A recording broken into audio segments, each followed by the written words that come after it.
আর সর্বোপরি হচ্ছে যেটা আমার আরেকজন ছোট ভাই প্রশ্ন করলেন যে একের পর এক বিজনেস, আসলে আমার কাছে মনে হয় কি আমরা যেহেতু চিত্রনায়িকা, চলচ্চিত্র জায়গাটা একটা সময় গিয়ে না আসলে আমাদের অফ করে দিতে হয়।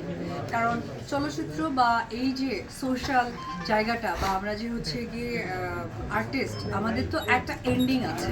খুব স্বাভাবিক, যখন আমি কোটি টাকার কাবিন করেছি সেই দিনের অপু বিশ্বাস, আজকে 2026-এর অপু বিশ্বাস, কখনোই আমার গ্ল্যামার আমার কাজ আপনারা কিন্তু মেলাতে পারবেন না, চেঞ্জেস আসবে।